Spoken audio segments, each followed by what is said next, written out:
Hello बच्चों, SVN online classes में आपका स्वागत है। देखो, हम बात कर रहे थे यहाँ पे रक्त परिसंचरण तंत्र की, ब्लड सर्कुलेटरी सिस्टम। उसके अंदर आपने यहाँ पे जो ब्लड है उसके बारे में पढ़ा था और उसके जो भाग थे प्लाज्मा और जो रक्त कणिकाएँ थे उसके बारे में। इसके बाद में इसी के अंदर आता है ब्लड ग्रुप या फिर रक्त समूह। देखो, अपना आज का टॉपिक है रक्त समूह या फिर ब्लड ग्रुप। देखो, जो ब्लड ग्रुप है यहाँ पर प्रत्येक जो व्यक्ति होता है उसके अंदर अलग अलग प्रकार का, प्रत्येक व्यक्ति में अलग अलग प्रकार का यहाँ पे ब्लड ग्रुप पाया जाता है। देखो, प्रत्येक व्यक्ति के अंदर जो ब्लड ग्रुप है वो अलग अलग प्रकार का पाया जाता है। इसके अलावा यहाँ पर जो ब्लड है उसके अंदर एंटीजन उपस्थित होते हैं। क्या पाए जाते हैं? एंटीजन। एंटीजन कहाँ पर पाए जाते हैं? जो आरबीसी है उसकी सतह पर एंटीजन उपस्थित होते हैं। इसके अलावा जो प्लाज्मा होती है इसके अंदर एंटीबॉडी पाई जाती है। आरबीसी की जो सतह है उसके ऊपर क्या पाई जाती है? यहाँ पर एंटीजन पाए जाते हैं और जो प्लाज्मा होता है उसके अंदर क्या पाया जाता है? यहाँ पर एंटीबॉडी उपस्थित होती है। देखो, एंटीबॉडी का फॉर्मेशन कब होता है? जब शरीर के अंदर कोई एंटीजन प्रवेश करता है तो उसके फलस्वरूप अपने शरीर के अंदर जो एंटीबॉडी होती है उसका निर्माण होता है। अब आता है यहाँ पर जो ब्लड ग्रुप है उसको दो भागों के अंदर डिवाइड किया गया है। एक आता है इसके अंदर एबीओ सिस्टम, दो भाग आते हैं। एक तो आता है इसके अंदर एबीओ सिस्टम और दूसरा आता है इसमें आरएच सिस्टम।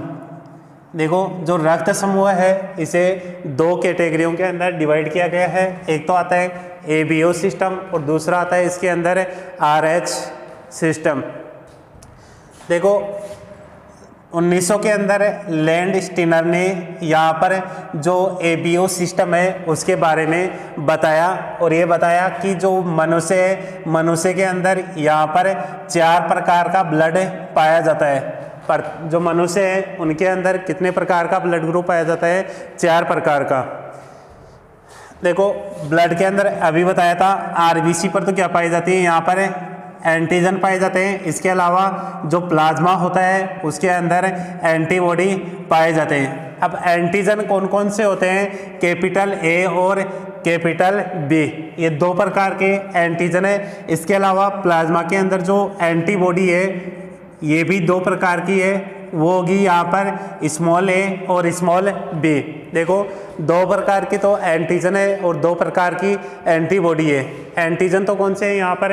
इस कैपिटल ए और कैपिटल बी, और जो एंटीबॉडी है वो कौन सी है यहाँ पर? स्मॉल ए और स्मॉल बी। एबीओ जो समूह है इसके आधार पर ब्लड कितने प्रकार का होता है? 4 प्रकार का। एबीओ समूह के आधार पर ब्लड को 4 कैटेगरियों के अंदर बांटा गया है। देखो, पहला इसमें आता है ए, दूसरा आता है बी, तीसरा आता है एबी और चौथा आता है इसके अंदर ओ ब्लड ग्रुप। 4 प्रकार का ब्लड ग्रुप है, ए, बी, एबी व ओ। अब देखना, जो एंटीजन है ये ए ब्लड ग्रुप के अंदर ए एंटीजन पाया जाता है, बी के अंदर बी एंटीजन पाया जाता है, ए बी के अंदर ए बी एंटीजन पाया जाता है, और जो ओ ब्लड ग्रुप है उसके अंदर एंटीजन का अभाव होता है। देखना, एंटीजन यहाँ पे ए ब्लड ग्रुप के अंदर ए एंटीजन कैपिटल है, बी के अंदर बी एंटीजन पाया जाता है, ए बी के अंदर ए बी एंटीजन है और ओ के अंदर एंटीजन का अभाव होता है। फिर आता है यहाँ पे एंटीबॉडी। अब देखना, जो ए ब्लड ग्रुप है उसके अंदर बी एंटीबॉडी पाई जाती है, बी के अंदर ए एंटीबॉडी पाई जाती है, और जो ए बी ब्लड ग्रुप है इसके अंदर एंटीबॉडी का अभाव होता है, और जो ओ ब्लड ग्रुप है इसके अंदर ए बी दोनों प्रकार की एंटीबॉडी पाई जाती है। देखना, एंटीबॉडी की बात करते हैं तो ए ब्लड ग्रुप के अंदर स्मॉल बी एंटीबॉडी, बी के अंदर small a antibody, A B के अंदर एंटीबॉडी का अभाव होता है, और ओ ब्लड ग्रुप के अंदर ए बी एंटीबॉडी पाई जाती है। इसके अलावा यहाँ पर इस एंटीजन व एंटीबॉडी के आधार पर कौन सा व्यक्ति किसको रुधिर दे सकता है और किससे ले सकता है। तो यहाँ पर व्यक्ति रुधिर दे सकता है और व्यक्ति रुधिर ले सकता है। देखो किसको दे सकता है और किससे ले सकता है। देखना ए ब्लड ग्रुप है वो किसको दे सकता है, यहाँ पर ए को दे सकता है, ए बी को दे सकता है। दे किसको सकता है, ए और ए बी को। बी ब्लड ग्रुप है ये किसको दे सकता है, बी को दे सकता है और ए बी को दे सकता है।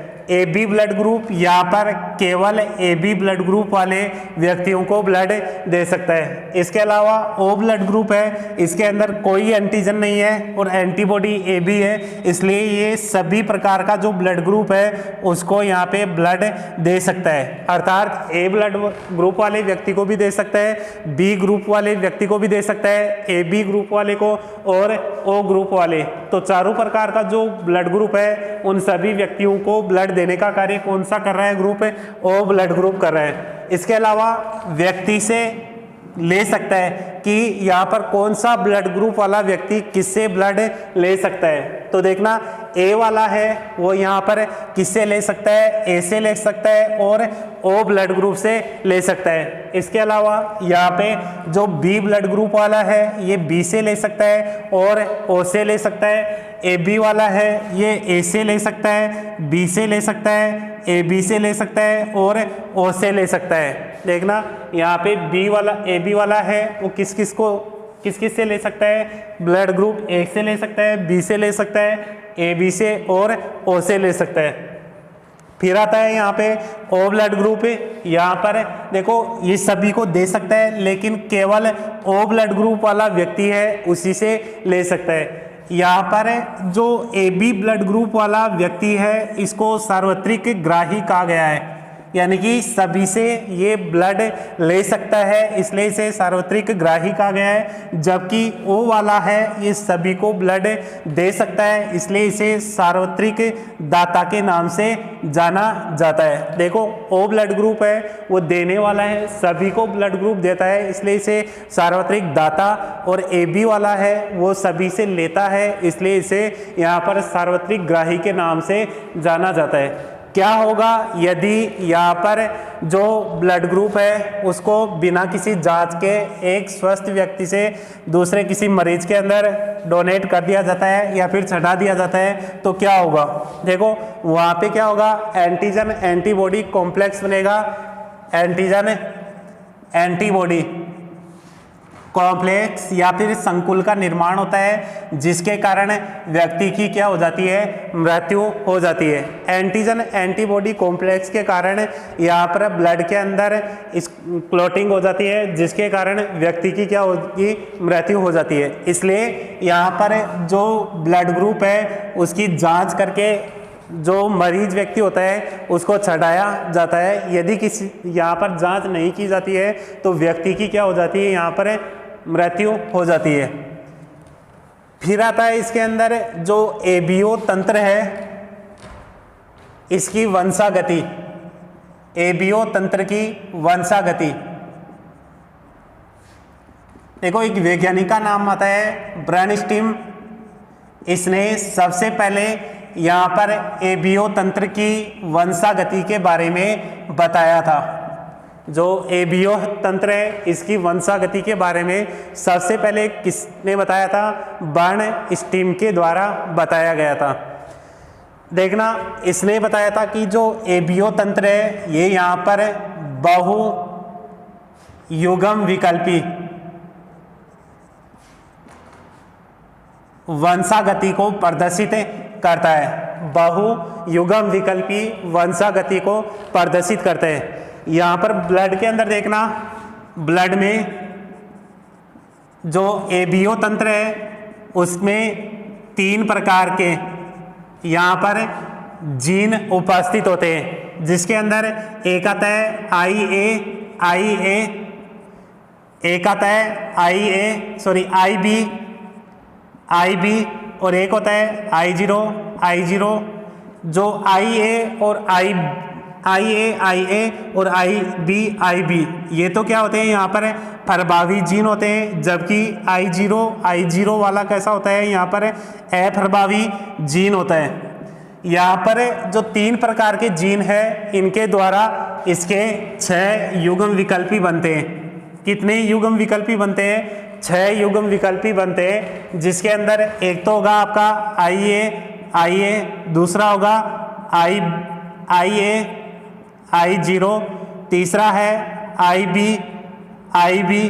चौथा आएगा इसके अंदर IB I0, पांचवा आता है इसके अंदर IB और छठवा आता है इसके अंदर I0। तो देखना यहाँ पर 3 प्रकार के जीन हैं, जिसमें 2 तो प्रभावी जीन है और एक है अप्रभावी जीन। इन 3 प्रकार के जीनों के द्वारा 6 प्रकार के युग्म विकल्पियों का निर्माण होता है। तो यहाँ पर 6 प्रकार के जो युग्म विकल्पी है इनके द्वारा यहाँ पर जो संतति है उसके अंदर जो ब्लड का प्रकार है उसको आसानी से समझा जा सकता है। जैसे मान लीजिए, जैसे मेल के अंदर यहाँ पर ब्लड के अंदर जीन जो लक्षण प्रारूप है या जीनोटाइप है वो कौन सा है? यहाँ पे IA। इसके अलावा यहाँ पर जो मादा है या फीमेल है उसके अंदर यदि ब्लड का इसके अंदर जीनोटाइप IB है तो इनके द्वारा उत्पन्न जो संतति होगी वो कौन से ब्लड ग्रुप की होगी? AB ब्लड ग्रुप की होगी। तो इन जो जीनोटाइप है उनके द्वारा आप किसी भी संतति के बारे में उसका जो ब्लड ग्रुप है उसके बारे में पता लगा सकते हो। जैसे यहाँ पे आपको ये पता होना चाहिए मेल के अंदर कौन सा है, फीमेल के अंदर कौन सा ब्लड ग्रुप है। इसके पश्चात उसके संभावित जीनोटाइप 6 बनते हैं। उन 6 जीनोटाइप के द्वारा आप आसानी से किसी भी व्यक्ति के जो ब्लड ग्रुप है उसके बारे में पहचान कर सकते हो। तो ये था आपका यहाँ पे जो ABO तंत्र। इसके बाद में आता है आपका RH सिस्टम। इसके बाद में आता है आपका RH सिस्टम। देखो RH सिस्टम लैंडस्टीनर और वीनर नामक वैज्ञानिकों ने यहाँ पर रीसस नामक बंदर में इस कारक की खोज की थी, या फिर जो RH कारक होता है उसकी खोज की थी। देखो लैंडस्टीनर और वीनर नामक जो वैज्ञानिक थे इन्होंने सबसे पहले रीसस नामक जो बंदर था इस बंदर के अंदर सबसे पहले RH कारक की खोज की थी। जिन व्यक्तियों में RH कारक पाया जाता है उन्हें RH पॉजिटिव कहते हैं, और जिनके अंदर RH कारक एब्सेंट होता है उन्हें यहाँ पर RH नेगेटिव कहते हैं। जिन व्यक्तियों के अंदर RH कारक पाया जाता है उन्हें RH पॉजिटिव कहते हैं, और जिनके अंदर नहीं पाया जाता है उन्हें RH नेगेटिव कहते हैं। यहाँ पर 85 से लेकर के 58% जो लोग हैं वो किस प्रकार के हैं? RH पॉजिटिव, जबकि 2 से लेकर के लगभग 15% जो व्यक्ति है वो किस प्रकार के होते हैं? RH negative. देखो RH जो सिस्टम है खोज किसने की थी? लैंडस्टीनर और वीनर ने की थी। किसके अंदर की थी? रीसस नामक बंदर के अंदर की थी। इसके अलावा जिन व्यक्तियों के अंदर RH कारक पाया जाता है उन्हें RH पॉजिटिव कहते हैं, और जिनके अंदर इसका अभाव होता है उन्हें RH नेगेटिव के नाम से जाना जाता है। टोटल यहाँ पे 85 से लेकर के 58% व्यक्तियों के अंदर RH कारक पाया जाता है, और 2 से लेकर के 15% जो व्यक्ति है उनके अंदर RH कारक का अभाव होता है। इसके अलावा देखना यहाँ पर जिन व्यक्तियों में यहाँ पर RH कारक का अभाव है या फिर जो RH नेगेटिव कारक वाले व्यक्ति है, यदि इन व्यक्तियों को यदि लगातार RH पॉजिटिव व्यक्ति का ब्लड दिया जाए। देखो यहाँ पे ये बता रहा है RH नेगेटिव व्यक्ति को लगातार RH पॉजिटिव व्यक्ति का ब्लड दिया जाता है तो इस RH नेगेटिव व्यक्ति के अंदर यहाँ पर RH कारक उत्पन्न हो जाएगा। RH कारक क्या हो जाएगा? उत्पन्न हो जाता है। इस क्रिया को आइसो इम्यूनाइजेशन कहते हैं। देखो प्राकृतिक रूप है ये कि जो RH नेगेटिव कारक था, RH नेगेटिव कारक वाला व्यक्ति यदि उसको लगातार RH पॉजिटिव व्यक्ति का ब्लड दिया जाता है तो उसके अंदर RH कारक क्या हो रहा है? उत्पन्न हो रहा है। और उत्पन्न होने की जो क्रिया है उस क्रिया को क्या बोलते हैं? आइसो इम्यूनाइजेशन के नाम से जाना जाता है। इसके बाद में जो RH कारक है उससे संबंधित एक रोग आता है इरिथ्रोब्लास्टोसिस फिटेलिस। रोग का नाम है इरिथ्रोब्लास्टोसिस फिटेलिस रोग। अब देखो ये रोग होता कैसे है? अब देखो अभी बताया था आपको 85 से लेकर 98% यहाँ पर व्यक्ति कैसे है? RH positive. और 2 से लेकर के 15% व्यक्ति यहाँ पर RH नेगेटिव है। यहाँ पे देखना जो नर है ये कैसा है? यहाँ पर RH पॉजिटिव। और जो फीमेल है ये कैसी है? यहाँ पर RH नेगेटिव। यदि किसी RH पॉजिटिव व्यक्ति की शादी किसी RH नेगेटिव महिला से कर दी जाती है तो यहाँ पर इनके द्वारा उत्पन्न जो प्रथम शिशु है ये तो क्या रहेगा? यहाँ पर जीवित रहता है। प्रथम शिशु तो क्या है? यहाँ पर जीवित है। लेकिन इसके बाद उत्पन्न होने वाले जो शिशु है उनकी क्या हो जाएगी? यहाँ पर मृत्यु हो जाएगी। उनकी क्या हो जाती है? यहाँ पर मृत्यु हो जाती है। यहाँ पर मृत्यु का कारण क्या है? इस RH कारक को माना गया है।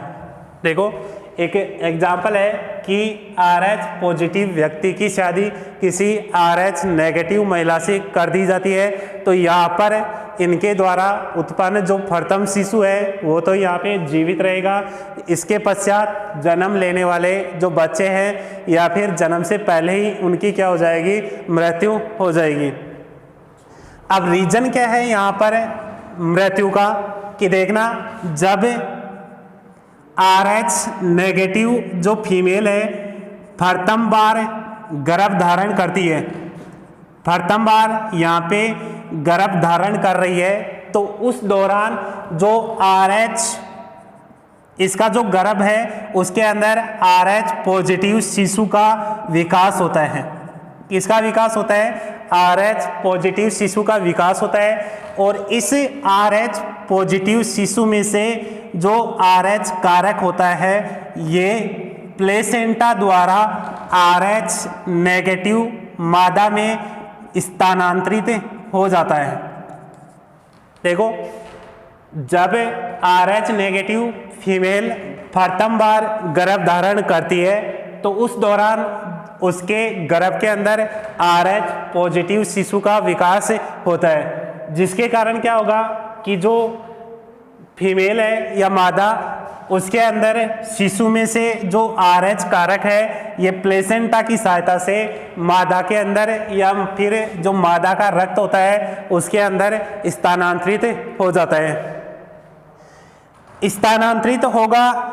अब देखो प्रथम बार ये यहाँ पे मादा के ब्लड के अंदर मिल रहा है या फिर स्थानांतरित हो रहा है तो उस दौरान यहाँ पर इस कारक की क्या है? यहाँ पर कमी है, जिसके कारण ये प्रथम शिशु तो क्या रहेगा? जीवित रहता है।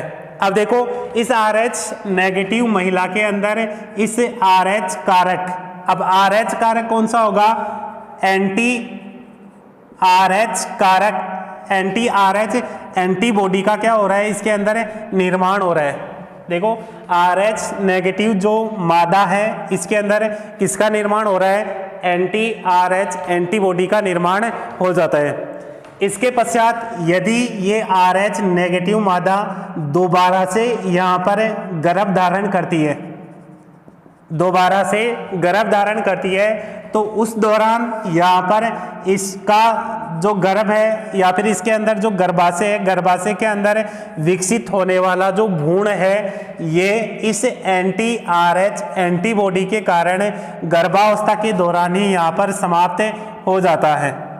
ठीक है, और यहाँ पर गर्भावस्था के अंदर ये बच्चा जो समाप्त हो रहा है, इस रोग को क्या कहेंगे आप?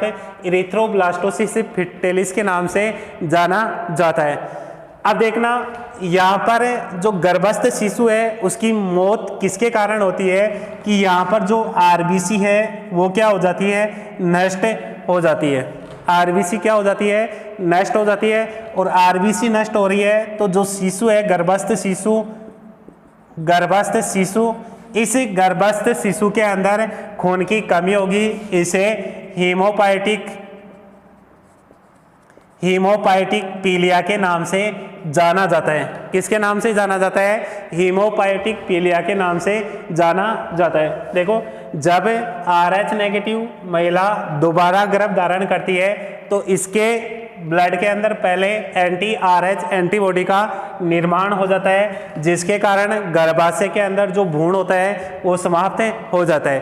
अब कारण क्या है उसका समाप्त होने का? जो RBC है उसकी समाप्त हो जाएगी और जो गर्भस्थ शिशु है उसके अंदर एक रोग उत्पन्न हो जाएगा जिसे हीमोपाइटिक पीलिया के नाम से भी जाना जाता है। तो यहाँ पर देखना एक रोग आया है RH कारक से संबंधित इरिथ्रोब्लास्टोसिस फिटेलिस रोग। इरिथ्रोब्लास्टोसिस जो फिटेलिस रोग है यहाँ पर किसके कारण होता है? RH कारक के कारण होता है। देखो, RH कारक और जिनके अंदर पाया जाता है उन्हें पॉजिटिव और नहीं पाया जाता है उन्हें नेगेटिव कहते हैं। देखो, किसी RH पॉजिटिव व्यक्ति की शादी यदि किसी RH नेगेटिव महिला से होती है तो यहाँ पर जो प्रथम जन्म लेने वाला जो शिशु है वो तो जीवित है, लेकिन बाद में यहाँ पर इनके द्वारा उत्पन्न जो शिशु होंगे उनकी क्या हो जाएगी? मृत्यु हो जाती है। कारण क्या है? देखो, जब RH नेगेटिव जो फीमेल है जब पहली बार गर्भ धारण करती है तो उस दौरान उसके गर्भ के अंदर RH पॉजिटिव शिशु का विकास होता है। ये जो शिशु है यहाँ पर प्लेसेंटा के द्वारा इसके शरीर के अंदर RH कारक का स्थानांतरण कर देता है। अब प्रथम बार तो यहाँ पर RH कारक की मात्रा कम रहती है जिसके कारण प्रथम शिशु जीवित रहता है, लेकिन दूसरी बार जब यही जनक यहाँ पे गर्भ धारण करेगा तो यहाँ पर जो मादा है उसके अंदर एंटी RH एंटीबॉडी का निर्माण हो जाता है जो कि यहाँ पर गर्भाशय में गर्भ को समाप्त करने का कार्य करती है। गर्भाशय के अंदर गर्भ समाप्त क्यों हो रहा है? क्योंकि जो गर्भ है या फिर जो भ्रूण है उसकी जो RBC है वो नष्ट हो जाती है। RBC के नष्ट होने की जो क्रिया है उसे हीमोपाइटिक पीलिया के नाम से जाना जाता है। इसके बाद में टॉपिक आता है आपका यहाँ पे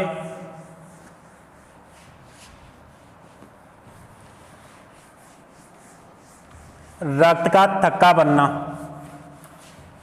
देखो, आगे अपना टॉपिक है रक्त का थक्का बनना। अब देखो, रक्त का थक्का कब बनता है? जब पहली चीज देखो, रक्त का थक्का बनाने के लिए यहाँ पर ब्लड में 13 कारक पाए जाते हैं जो कि घाव वाले स्थान पर थक्का बनाने का कार्य करते हैं। इन जो 13 कारक है उसमें भी कुछ महत्वपूर्ण कारक है जो कि सक्रिय रूप से यहाँ पर ब्लड क्लॉटिंग की क्रिया में सहायक होते हैं। अब देखो, जब घाव होता है, कोई भी भाग है शरीर का अंग यहाँ पे या भाग क्षतिग्रस्त होता है, ठीक है। अब क्षतिग्रस्त होगा तो उस क्षतिग्रस्त स्थान पर यहाँ पर घाव होता है और घाव वाला स्थान है, यहाँ से रक्त बाहर निकलता है। रक्त क्या होगा? यहाँ पर बाहर निकलता है। अब रक्त बाहर निकलेगा तो उस दौरान सबसे पहले जो थ्रोम्बोप्लास्टिन है यहाँ पर एंजाइम के रूप में क्रिया करेगा और सॉरी जब यहाँ पर रक्त बाहर निकलता है तो सबसे पहले जो निष्क्रिय थ्रोम्बोप्लास्टिन है इसको एंजाइमों के द्वारा इसको सक्रिय किया जाता है और सक्रिय थ्रोम्बोप्लास्टिन के अंदर इसको परिवर्तित किया जाता है। किसके अंदर परिवर्तित किया जाता है? देखो ये वाला तो निष्क्रिय है, ठीक है, जब घाव होता है उस वक्त की बात कर रहे हैं। इसके पश्चात एंजाइमों के द्वारा ये निष्क्रिय से सक्रिय थ्रोम्बोप्लास्टिन के अंदर परिवर्तित हो जाता है। अब ये जो थ्रोम्बोप्लास्टिन है इसके सक्रिय थ्रोम्बोप्लास्टिन का निर्माण हो रहा है। इसके बाद में आता है यहाँ पे जो प्रोथ्रोम्बिन होती है। अब प्रोथ्रोम्बिन यहाँ पर निष्क्रिय अवस्था के अंदर उपस्थित होती है। देखो जो सक्रिय थ्रोम्बोप्लास्टिन है वो किसका निर्माण कर रही है? यहाँ पे प्रोथ्रोम्बिन का निर्माण करती है। अब जो प्रोथ्रोम्बिन है ये भी यहाँ पर कौन सी अवस्था के अंदर पाई जाती है? निष्क्रिय अवस्था के अंदर पाई जाती है। तो जो कैल्शियम आयन होते हैं उनके द्वारा यहाँ पर जो निष्क्रिय प्रोथ्रोम्बिन है इसको सक्रिय थ्रोम्बिन के अंदर परिवर्तित किया जाता है। देखो निष्क्रिय प्रोथ्रोम्बिन को कैल्शियम आयनों के द्वारा सक्रिय थ्रोम्बिन के अंदर परिवर्तित किया जाता है। अब जो सक्रिय जो थ्रोम्बिन होती है ये यहाँ पर जो फाइब्रिनोजन होती है, फाइब्रिनोजन प्रोटीन होती है। अब ये जो प्रोटीन होती है ये घुलनशील प्रोटीन है। किस प्रकार की प्रोटीन है? घुलनशील प्रोटीन है। इस फाइब्रिनोजन प्रोटीन को यहाँ पर फाइब्रिन के अंदर परिवर्तित कर देती है। अब देखना सक्रिय जो थ्रोम्बिन है ये फाइब्रिनोजन प्रोटीन को फाइब्रिन के अंदर कन्वर्ट करने का कार्य करती है।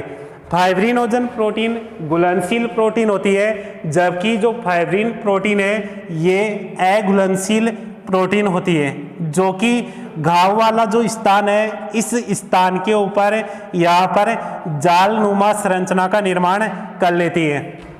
देखना फाइब्रिनोजन प्रोटीन यहाँ पर निष्क्रिय है और यहाँ पर घुलनशील होती है। सक्रिय थ्रोम्बिन इस फाइब्रिनोजन प्रोटीन को फाइब्रिन के अंदर परिवर्तित करता है और फाइब्रिन यहाँ पर अघुलनशील प्रोटीन होती है। ये जो फाइब्रिन होती है यहाँ पर घाव वाले स्थान पर जालनुमा संरचना का निर्माण कर लेती है। इस जालनुमा संरचना के अंदर यहाँ पर जो रक्त कणिकाएं होती है, अब रक्त कणिकाओं के अंदर भी जैसे मुख्य रूप से जो प्लेटलेट्स होती है वो आकर के यहाँ पे जम जाती है और कुछ समय के पश्चात जो घाव वाला स्थान है वहाँ से रक्त का बहना बंद हो जाता है। रक्त का बहना यहाँ पर क्या हो जाएगा? बंद हो जाएगा और रक्त का रुकना यहाँ पे क्या कहलाएगा? रक्त का थक्का बनना कहलाता है। दोबारा देखना, जो रक्त का थक्का बनना है इसके लिए यहाँ पर 13 कारक होते हैं जो इसके लिए जिम्मेदार होते हैं। सबसे पहले कोई भी भाग या अंग है ये क्षतिग्रस्त होता है तो वहाँ पर घाव का निर्माण होता है। अब घाव वाला जो भाग है वहाँ से ब्लड बाहर निकलता है। ब्लड बाहर निकलेगा तो यहाँ पे जो थ्रोम्बोप्लास्टिन है ये निष्क्रिय अवस्था में है, इसको एंजाइमों के द्वारा सक्रिय थ्रोम्बोप्लास्टिन के अंदर परिवर्तित किया जाता है। सक्रिय जो थ्रोम्बोप्लास्टिन है इसके द्वारा यहाँ पर निष्क्रिय प्रोथ्रोम्बिन का निर्माण किया जाता है। इस निष्क्रिय प्रोथ्रोम्बिन को कैल्शियम आयनों की सहायता से सक्रिय थ्रोम्बिन के अंदर परिवर्तित किया जाता है। बाद में आता है जो सक्रिय थ्रोम्बिन है ये फाइब्रिनोजन प्रोटीन को फाइब्रिन के अंदर परिवर्तित करती है। फाइब्रिनोजन प्रोटीन यहाँ पर जल में घुलनशील होती है और सक्रिय जो थ्रोम्बिन है इसको किसके अंदर परिवर्तित कर रही है? फाइब्रिन के अंदर परिवर्तित करती है। तो यहाँ पर फाइब्रिन अघुलनशील प्रोटीन है जो घाव वाले स्थान पर एक जालनुमा संरचना का निर्माण कर लेती है और जालनुमा संरचना का निर्माण हो रहा है। उस जालनुमा संरचना के अंदर रक्त कणिकाएं और रक्त कणिकाओं में भी मुख्य रूप से जो प्लेटलेट्स होती है वो आकर के यहाँ पे जम जाती है और कुछ समय पश्चात यहाँ पर जो घाव वाला स्थान है उसमें से जो ब्लड होता है वो बाहर निकलना बंद हो जाता है और ब्लड का जमना यहाँ पर घाव के स्थान पर उस क्रिया को क्या कहेंगे, रक्त का थक्का बनना कहते हैं। इस संपूर्ण क्रिया के अंदर लगभग 2 से लेकर के 4 मिनट का समय लगता है। जब भी घाव होता है वहाँ पर ब्लड का वहाँ पे थक्का बनेगा, उस संपूर्ण क्रिया के अंदर लगभग 2 से 4 मिनट का समय लगता है। फिर आता है इसके अंदर आपका यहाँ पे रक्त के कार्य। देखो आगे टॉपिक है यहाँ पे रक्त के कार्य या फिर रुधिर के कार्य। देखो पहला इसके अंदर जो कार्य आता है ये यहाँ पर O2, पहला मुख्य कार्य कौन सा आता है, O2 का परिवहन। O2 का परिवहन यहाँ पर किस रूप में होता है, ऑक्सी हीमोग्लोबिन रूप में होगा। किस रूप में होगा, ऑक्सी हीमोग्लोबिन के रूप में ऑक्सीजन का परिवहन होता है। दूसरा आता है यहाँ पर ब्लड के द्वारा जो भोज्य पदार्थ होते हैं उनका परिवहन किया जाता है, भोज्य पदार्थों का परिवहन किया जाता है। तीसरा आता है यहाँ पर जो उत्सर्जी पदार्थ हैं उनका परिवहन, उत्सर्जी पदार्थों का परिवहन भी किसके द्वारा किया जाता है, यहाँ पर ब्लड के द्वारा किया जाता है। देखो आपका जो लीवर होता है उसके अंदर यहाँ पर यूरिया का निर्माण होता है और इस यूरिया को किडनी तक भेजने का कार्य किसके द्वारा किया जाता है, जो ब्लड होता है उसके द्वारा किडनी तक जो यूरिया होता है उसको स्थानांतरित किया जाता है। नंबर 4 आता है यहाँ पर जो हार्मोन होते हैं, हार्मोन का जो परिवहन होता है ये भी किसके द्वारा किया जाता है, जो ब्लड होगा उसकी सहायता से किया जाता है। इसके अतिरिक्त यहाँ पर रक्त का थक्का बनने का कार्य, थक्का बनने का जो कार्य होता है वो भी किसके द्वारा किया जाता है, ये ब्लड की सहायता से किया जाता है। इसके अतिरिक्त यहाँ पर जो ब्लड होता है इसके द्वारा यहाँ पर एंटीबॉडी उत्पन्न की जाती है जो कि यहाँ पर प्रतिरक्षा तंत्र को मजबूत बनाने का कार्य करती है। शरीर का जो प्रतिरक्षा तंत्र है उसको मजबूत बनाने का कार्य करती है। देखना रक्त के कुछ कार्य है, जैसे O2 का परिवहन। O2 का परिवहन किस रूप में होता है, यहाँ पर ऑक्सी हीमोग्लोबिन के रूप में। ऑक्सी हीमोग्लोबिन का मतलब है कि जो ऑक्सीजन है ये हीमोग्लोबिन के साथ में जुड़ेगी और किसका निर्माण करती है, ऑक्सी हीमोग्लोबिन का निर्माण करती है। दूसरा कार्य आता है भोज्य पदार्थों का परिवहन। देखो जब भी हम भोजन ग्रहण करते हैं आमाशय में और छोटे आंत में पाचन होगा, उसके पश्चात छोटे आंत का जो शुद्रांत्र वाला भाग है वहाँ पे अवशोषण हो रहा था। उस अवशोषित भोजन को शरीर के विभिन्न भागों तक पहुँचाने का जो कार्य है वो भी किसके द्वारा किया जाता है, रक्त या फिर ब्लड के द्वारा किया जाता है। फिर आता है उत्सर्जी पदार्थों का परिवहन। उत्सर्जी पदार्थों के अंदर किसका परिवहन है, यहाँ पे यूरिया का परिवहन है। जैसे यूरिया का जो फॉर्मेशन है ये कहाँ पे होता है, लीवर में होता है। लीवर से किडनी तक जो यूरिया है इसको स्थानांतरित करने का कार्य भी किसके द्वारा किया जाता है, यहाँ पे ब्लड के द्वारा किया जाता है। इसके अलावा विभिन्न प्रकार के जो हार्मोन होते हैं, हार्मोन का स्थानांतरण भी यहाँ पर इसी ब्लड के द्वारा किया जाता है। इसके अलावा जब चोट लगती है तो यहाँ पर क्षतिग्रस्त भाग पर जो ब्लड का थक्का होता है वो भी किसकी सहायता से बनाया जाता है, यहाँ पे ब्लड की सहायता से बनाया जाता है। इसके अतिरिक्त यहाँ पर एंटीबॉडी का निर्माण भी ब्लड के द्वारा किया जाता है और ये जो एंटीबॉडी होती है ये शरीर के अंदर अपना जो प्रतिरक्षा तंत्र है उसको मजबूत बनाने का कार्य करती है। दोबारा देखना, अपना आज का जो टॉपिक था वो था यहाँ पे जो ब्लड ग्रुप है उसके बारे में था। ब्लड ग्रुप के 2 प्रकार बताए आपको, एक तो था आपका ABO ब्लड ग्रुप और दूसरा था इसके अंदर RH सिस्टम। देखो 2 तंत्र है, ABO और दूसरा है इसमें RH सिस्टम। जो ABO जो ब्लड ग्रुप है या समूह है उसके आधार पर मानव के अंदर 4 प्रकार का ब्लड ग्रुप बनता है जिसके अंदर ए बी व ओ 4 प्रकार का बनता है, जिसके अंदर जो ए बी ब्लड ग्रुप है उसे सार्वत्रिक ग्राही के नाम से जाना जाता है, और जो ओ ब्लड ग्रुप है उसे दाता के नाम से जाना जाता है। ओ सभी को देने का कार्य कर रहा है, और जो ए बी ब्लड ग्रुप है ये सभी से ब्लड को लेने का कार्य करता है। RH कारक है जिनके अंदर पाया जाता है उन्हें RH पॉजिटिव कहते हैं, और जिनके अंदर नहीं पाया जाता है उनके अंदर यहाँ पर RH नेगेटिव कहते हैं। इसके अलावा ये बताया था जिनके अंदर नहीं पाया जाता है उन्हें यदि आप RH पॉजिटिव कारक निरंतर देते हो तो वहाँ पर उसके अंदर प्राकृतिक रूप से RH कारक उत्पन्न हो जाएगा, और उस क्रिया को आइसो इम्यूनाइजेशन के नाम से जाना जाता है। इसके बाद में आया था आपका यहाँ पे रक्त का थक्का बनने की क्रिया, और रक्त का थक्का बनने के लिए यहाँ पर अलग अलग लगभग 13 प्रकार के कारक है जो रक्त स्कंदन के अंदर मदद करते हैं।